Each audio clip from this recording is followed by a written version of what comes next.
Hey guys, welcome back to my channel for another true crime video. These videos are not intended for children under the age of 14, and due to the graphic nature of true crime, viewer discretion is advised. I do deliver these videos in an ASMR style, but I mean no disrespect to any of the victims or their family members. I have been getting requests to do like a more soft-spoken type of video, so I decided to do that today. Let me know what you guys think. Today's video, I will be talking about two missing children, Tylee Ryan and JJ Vallow. Now, this story started with two missing children, but it has snowballed into these suspicious deaths and cult involvement, rumors, so much. There are a lot of moving parts and people and dates, so just try to bear with me while I tell this in hopefully the least confusing way possible. We're gonna start with Chad Daybell. So Chad and Tammy Daybell met while they both attended Brigham Young University, which is this privately owned Mormon college. The two married on March 9th, 1990 in Manti, Utah, in an LDS temple. The couple lived in Springville and they started a family and had 5 children. They later founded the Spring Creek Book Company. Chad would go on to write and publish over 25 popular books that were centered around the Mormon religion. Several of these books are described as being Mormon apocalypse books. Now, the family would eventually move to Salem, Idaho. While in Idaho, Tammy worked as a librarian at an elementary school, and she also kind of worked on the back end of the family's publishing company. She was extremely well liked in her community and by the people of the elementary school. The students and the staff, even the parents, loved her. In the meantime, Tammy's husband Chad continued to manage their book company. At some point, Chad becomes involved in this offshoot Mormon religion, which is more of like a cult called Preparing a People. Now, because this case is so fresh still, and there's constantly new information coming out about it, the details are a little bit fuzzy. There are reports that said that Chad was still very involved in the Mormon religion and held a calling in the church up until 2019. But there are other reports out there that claim that the Mormon Church excommunicated him when he began claiming that he was a prophet. I am not sure which is true here, but up until like 2018, 2019, Chad led a pretty normal life. So we're gonna switch gears right here and now talk about Lori Vallow. Lori Vallow is this beautiful middle-aged woman. She is very thin.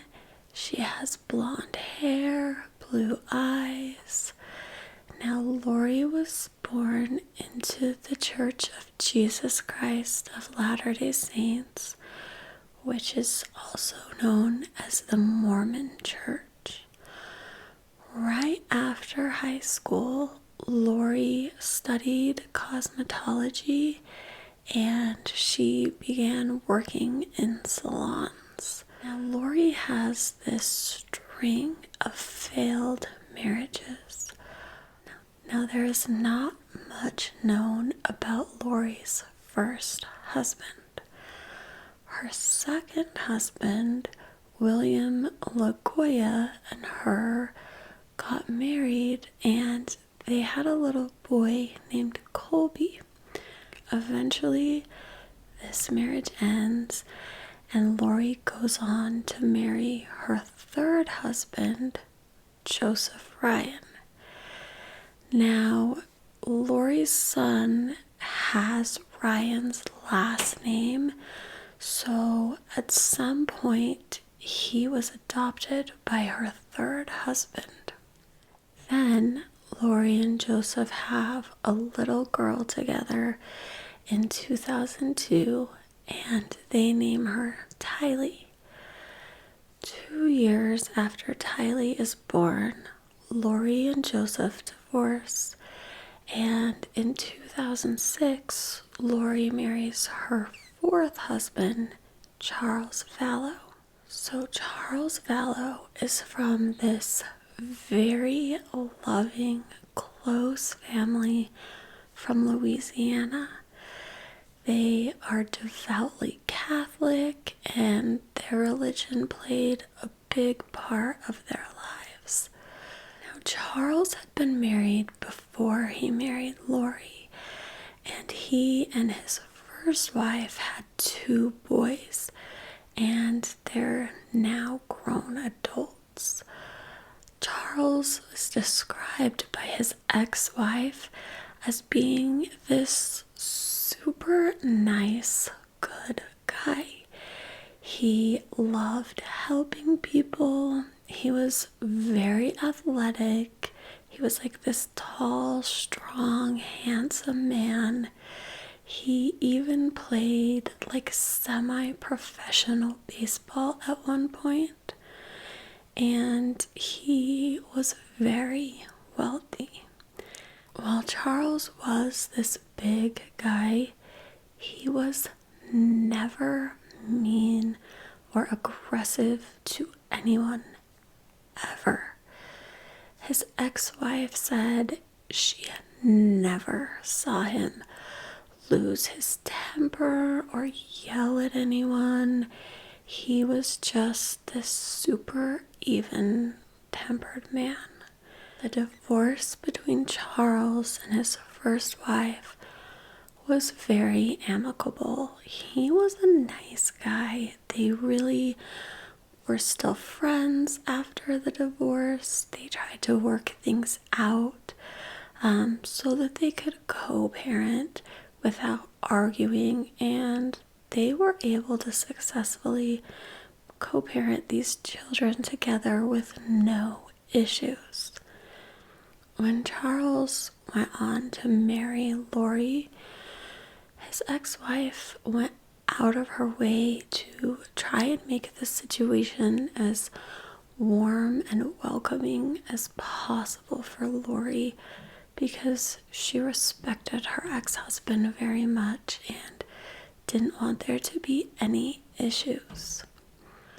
Now, it is very rare for people in the Mormon religion to marry outside of their religion. It is very ingrained in these people to date and marry people with their same standards and beliefs. It wasn't long after Charles met Lori that he converted to the Mormon religion. During this time, Lori and her third husband had been in this pretty nasty custody battle. Now, at first, things are going very well with Lori and Charles' ex-wife, Cheryl. They're co-parenting nicely and everything is just pretty smooth. But about a year into Charles and Lori's marriage, Cheryl, his ex-wife, starts to become pretty concerned about Lori's mental state. She said she just seemed off. There were so many strange things going on in the house. A judge actually ordered them to put in surveillance cameras inside the home to protect the children.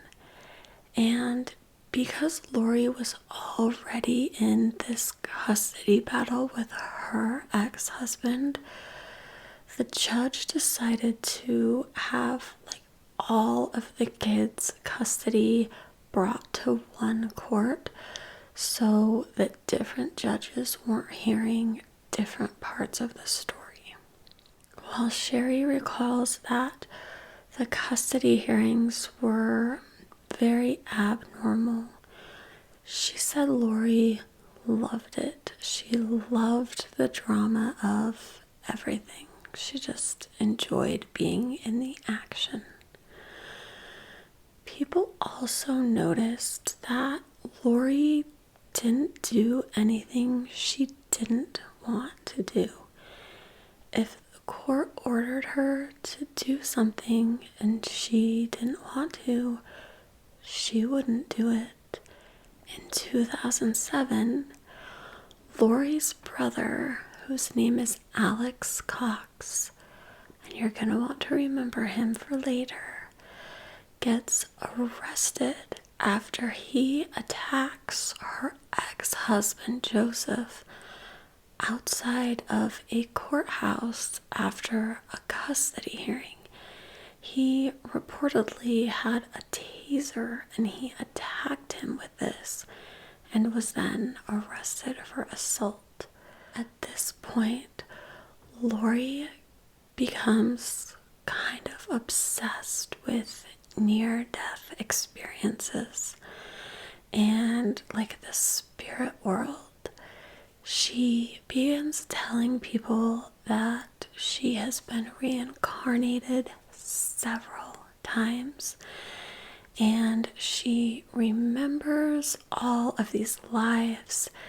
She would tell people that some of the lives were lived here on Earth, but other times she was living on different planets.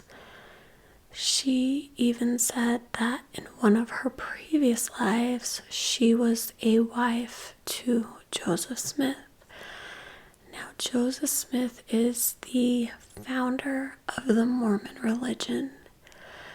So Charles is really trying to work things out with Lori, but she's losing her grip on reality. Now, Lori and Charles end up adopting this 2-year-old boy named Joshua, who they call JJ. Now, JJ's mother had been very involved in drugs, and his father wasn't in the picture for whatever reason. So his paternal grandparents had taken him, and his paternal grandmother was Charles's sister. So Lori and Charles end up adopting him. He has special needs. He's on the autism spectrum, and he needs a substantial amount of support. So they adopt him, and by all accounts, they are amazing parents to all of their children. While JJ was very well cared for by his adoptive parents, they made sure that he had a great relationship with his biological grandparents, and they were constantly in JJ's life. Now, Charles is a very wealthy man, and Lori no longer has to work outside of the home. And in 2014, Charles and Lori decide that they're gonna move to Hawaii and start this juice business on the island of Kauai. The Hawaii move didn't last long.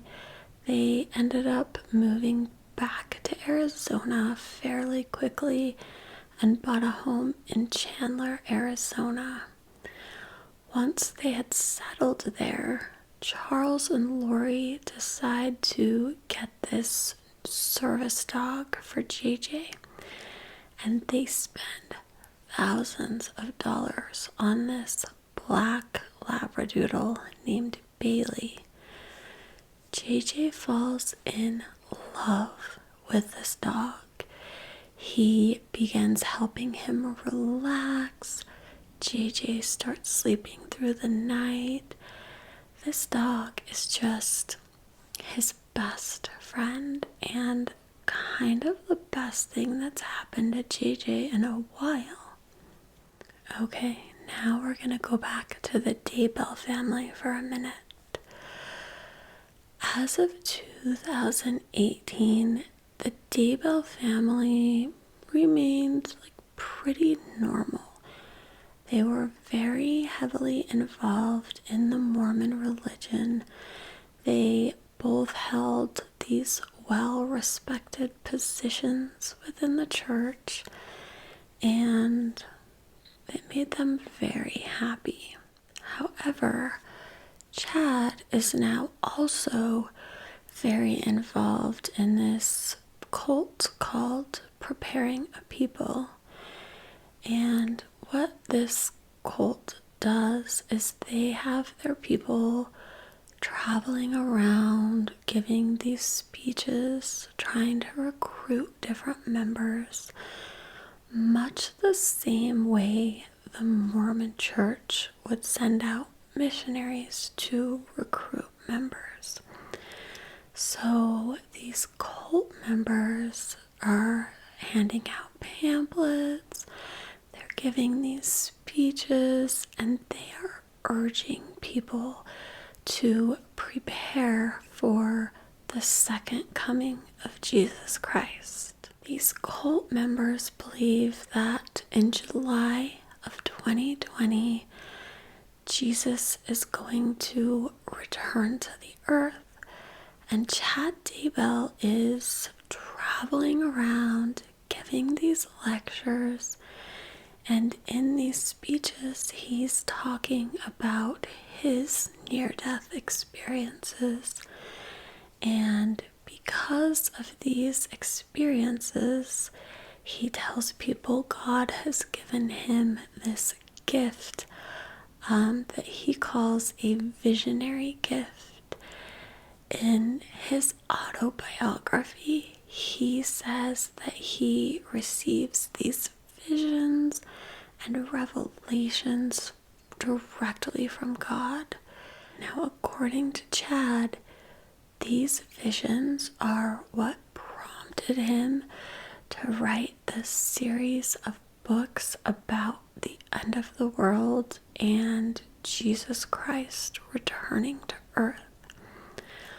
Now, I have not personally read any of these books. From what I can tell, They were very popular within the Mormon community, but they're also pretty popular in the mainstream. The Mormon Church has recently pulled all of Chad Daybell's books from their Mormon stores, or they had these religious bookstores, as he apparently has been excommunicated, but he no longer aligns with the church's beliefs. Now, Chad, who is claiming to have all of these constant revelations, tells people that angels have come to him and they've told him that his wife Tammy is going to die. At this point, Chad is wanting to devote all of his time to this preparing of a people cult, and he is so involved he doesn't even want to continue working with the publishing business that he and his wife own. But she loved that business and she didn't want to just shut it down or sell it. Chad reportedly tells a friend that when Tammy passes away, he will be done. Now, this is a super weird thing to say because Tammy is not that old. You don't just talk about your wife dying when she's in her 40s.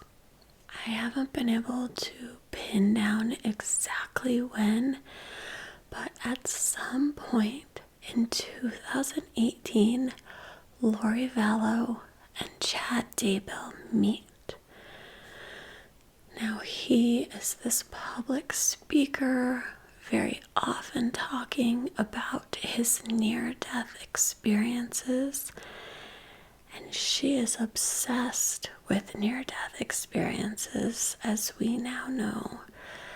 So, after meeting up with Chad, Lori begins to tell people that she is a god and her mission is to prepare the people of Earth for Jesus, who is returning to Earth July of 2020. She also begins telling people that she is receiving revelation directly from God. Now, Lori's husband is just kind of sitting back helplessly as Lori spirals out of control. In February of 2019, Charles files for divorce. And in this paperwork, he expresses his concerns about Lori's mental health. He writes that Lori claims that she is, quote, a translated being and a god assigned to carry out the work of preparing people for Christ's second coming.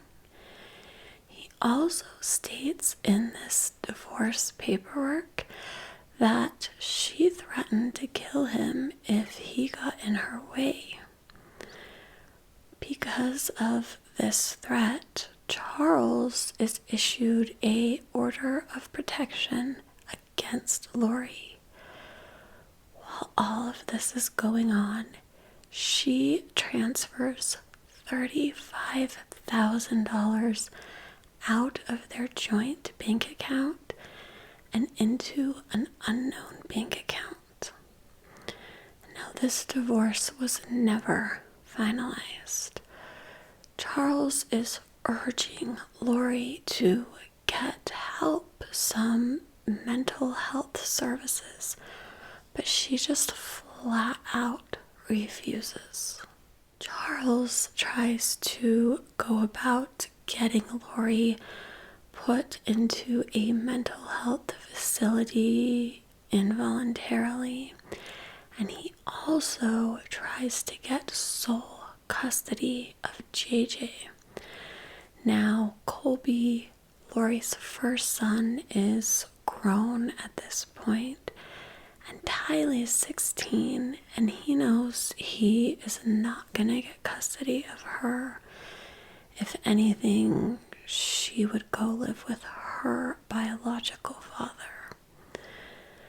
However, right around the same time, Tylee's father would die of an apparent heart attack. Lori is spending all of her waking hours with these cult members or communicating with them online.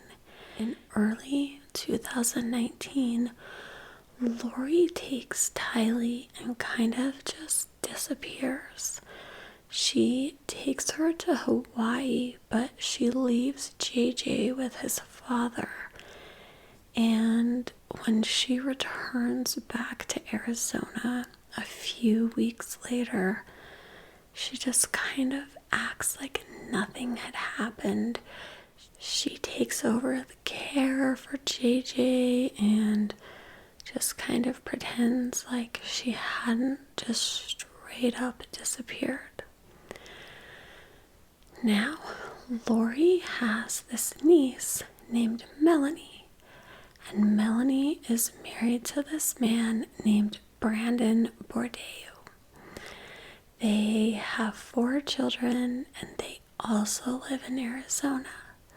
Brandon is very aware that his wife's aunt is highly involved in this religious cult, but it doesn't really affect him, so he doesn't think too much of it until suddenly Melanie begins spending so much time with her aunt Lori. Melanie is kind of brought into this cult by her aunt, and Brandon says that out of nowhere, one day Melanie just shows up and asks for a divorce.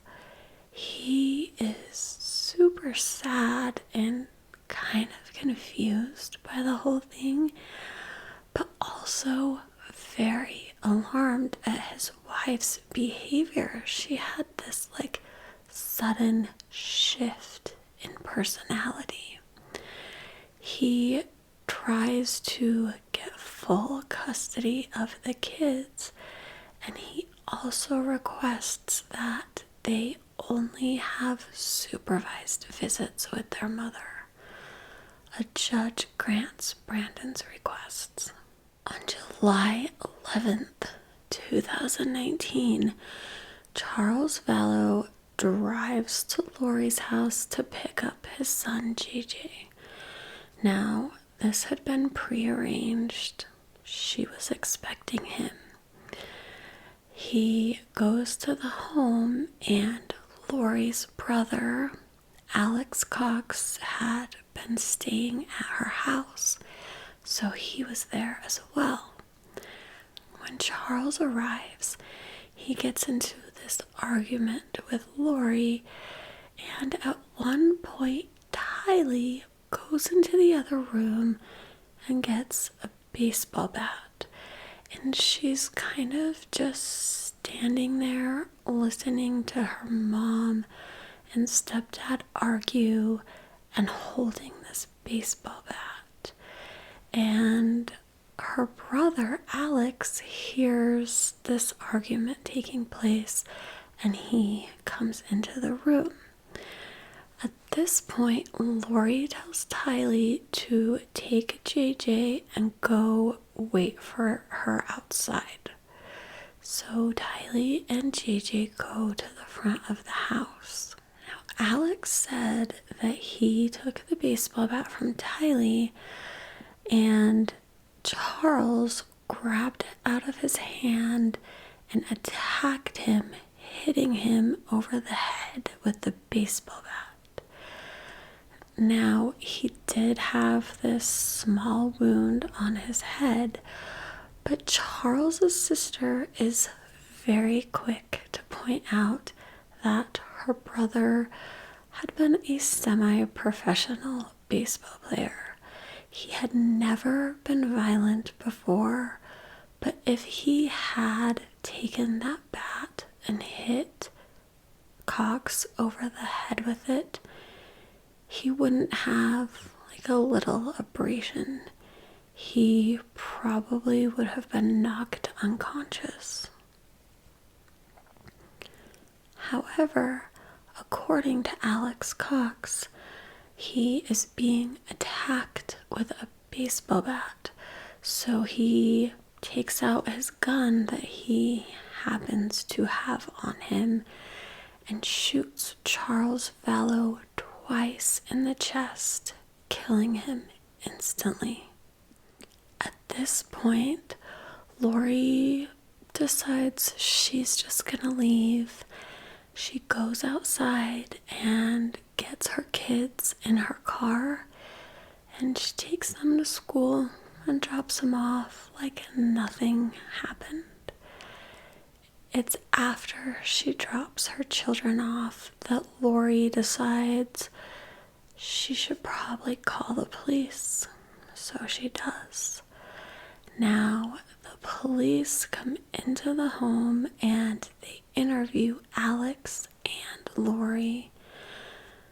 Now, just a quick note here. Charles had a pretty massive life insurance policy. The police kind of determined this was a self-defense case, and they questioned both of them and look at the house and then take the body and leave. It isn't until a few days later that Lori texts Charles's children from his first wife to let them know that their father had died. Now, these text messages are super weird because she doesn't tell them the truth, and she just kind of skirts around answering any of their questions. So, how she decides to tell these boys that their father is dead is by texting them.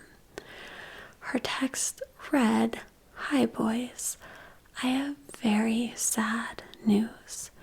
Your dad passed away yesterday.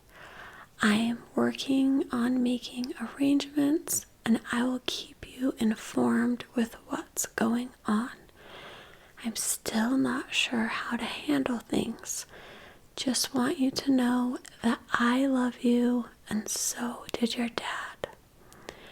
These kids are obviously devastated. This is coming out of the blue. And they're like, "Wait, what?" So they text back and they say, "What happened?" And Lori responds, quote, "We are waiting for the ME report. I'll let you know more when I can." The kids respond with, "Where is he? What happened?" And she says, "I will call you when I can, bub. He is here in Arizona." And then a string of questions are asked, and they're like, "Where in Arizona is he? When did this happen? How's JJ doing? What funeral home is he at?" Lori just stops responding to her stepchildren. Finally, they text her and they're like, "What the hell happened?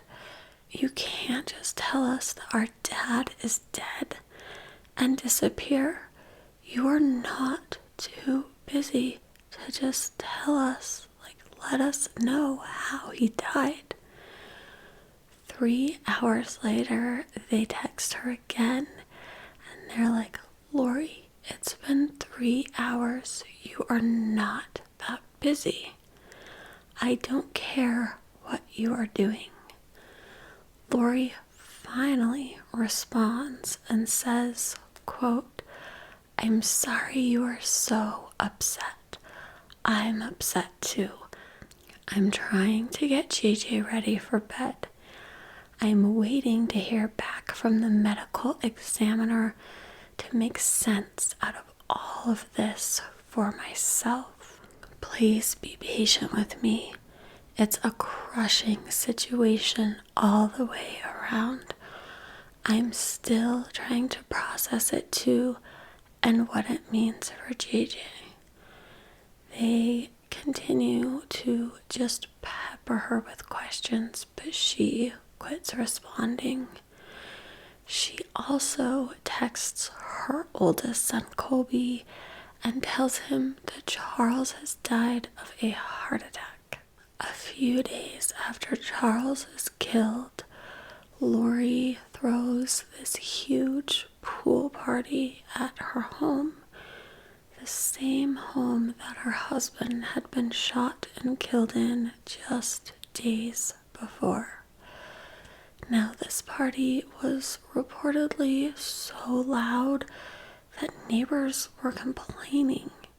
A few days after the pool party, Lori puts this ad online trying to sell JJ's service dog, Bailey, for like $2,500.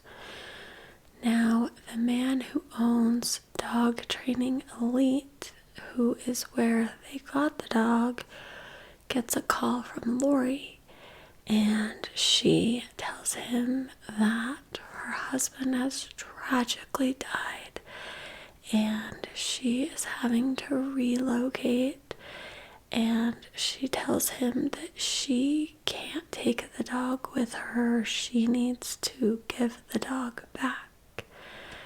Now he says, okay, well, I'll make some calls and see if I can find another family who would be a good fit.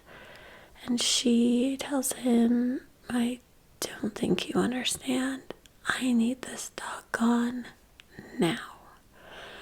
Now, remember, this dog was a therapy dog for her son. He loved this dog. His dad just died, and she's getting rid of the dog. Okay, I'm going to stop right there. This is a very long story, so we're going to do a part 2, which I will release tomorrow. But just a quick recap up to this point. Chad Daybell has joined this cult.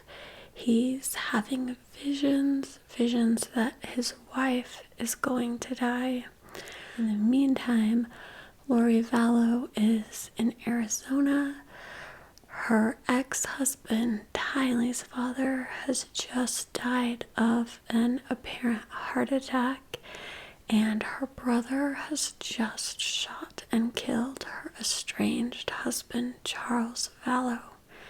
She is getting ready to relocate. We will pick up right where we left off next time.